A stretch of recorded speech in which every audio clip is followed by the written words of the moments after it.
Praise the Lord. ஆண்டவரும் இரட்சகருமாய் இருக்கிற இயேசு கிறிஸ்துவின் இனிதான நாமத்தினாலே இந்த காலை நேரத்திலே நான் உங்களை வாழ்த்துகிறேன். இன்றைக்கு நம்ம பார்க்க போகிற ஒரு தியான பகுதி வெளிப்படுத்தின விசேஷம் 16வது அதிகாரம் 12வது வசனம்.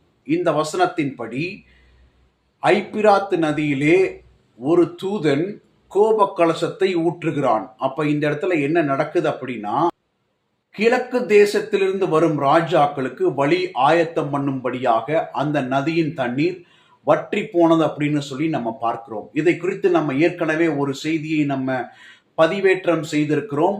பூமியில் உள்ள ராஜாக்கள் இந்த யூப்ரட்டிஸ் நதி வழியாகத்தான் அவர்கள் இஸ்ரவேலுக்கு வந்து இஸ்ரவேலிலே மெகிதோ பள்ளத்தாக்கிலே போய் அர்மெகதான் யுத்தத்துக்காக அவர்கள் காத்து கொண்டிருப்பார்கள் என்கிற செய்தியை நான் உங்களுக்கு சொல்லியிருந்தேன். இப்போது இந்த ராஜாக்கள் இந்த ஐப்பிராத்து நதி வரைக்கும் எந்த வழியாக வருவார்கள் அப்படின்ற ஒரு கேள்வியை முன்வைக்கிறேன்.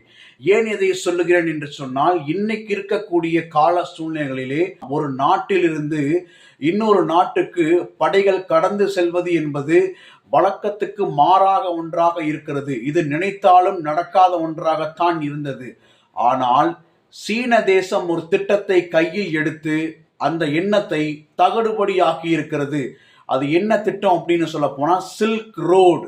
அந்த திட்டத்தை அவர்கள் கையில எடுத்திருக்கிறார்கள். இந்த திட்டமானது கிட்டத்தட்ட 140 150 நாடுகளை தரைவழி போக்குவரத்தின் மூலமாய் சந்திக்கிற ஒரு திட்டம். அதாவது இந்த சாலையானது சீன தேசத்தினுடைய பீஜிங் என்கிற மாகாணத்திலிருந்து அப்படியே போடப்பட்டு பல நாடுகளை இணைத்து கிட்டத்தட்ட 150 நாடுகளை தரை வழியாக கடக்கின்ற ஒரு சாலையை அவர்கள் திட்டமிட்டிருக்கிறார்கள். எந்த நாளிலே இந்த திட்டமானது வரைமுறைப்படுத்தப்பட்டது என்று சொன்னால், செப்டம்பர் 7 2013 சீன தேசம் இந்த ஒரு மிகப்பெரிய ப்ராஜெக்டை கையில் எடுத்திருக்கிறார்கள்.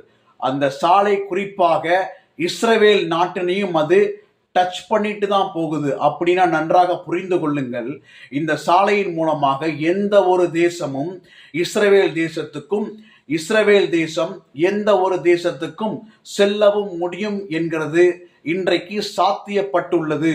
அப்போ இந்த பாதையை உருவாக்குவதற்காகத்தான் ஐப்பிராத்து நதியானது வற்றி போயிருக்கிறதுங்கிற விஷயத்தை நீங்க மறந்துட வேண்டாம். ஏனென்று சொன்னால், இன்றைக்கு பல நாடுகள் கடல் வழி போக்குவரத்தை குறைத்துள்ளன அப்படின்னு தான் சொல்லணும். ஏன் அப்படின்னா, நேரம் மிக விரயமாகும். கடல் வழி போக்குவரத்திற்கு பதிலாக தரை வழியை பயன்படுத்தும் பொழுது தரை வழியானது கடல் போக்குவரத்தை காட்டிலும் பாதுகாப்பானதாக இருப்பதாலும் இந்த காரியத்தை இவர்கள் எடுத்து செய்ய போறாங்க. சீன தேசம் இதற்கு வேறொரு காரணம் சொல்லுகிறது. அதாவது பல நாட்டினுடைய பொருளாதாரங்கள், பல நாட்டினுடைய கலாச்சாரங்கள் இதன் மூலமாக ஒன்றிணையும் என்று சொல்லி இருக்கிறது.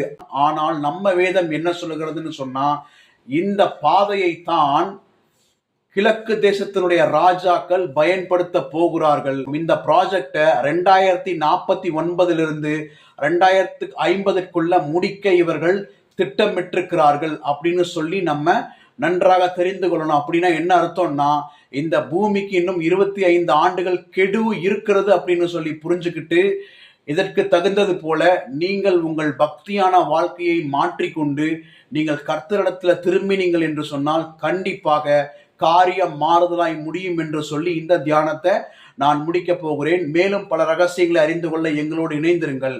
கர்த்தர் நம்மை ஆசீர்வதிப்பாராக. ஆமேன்.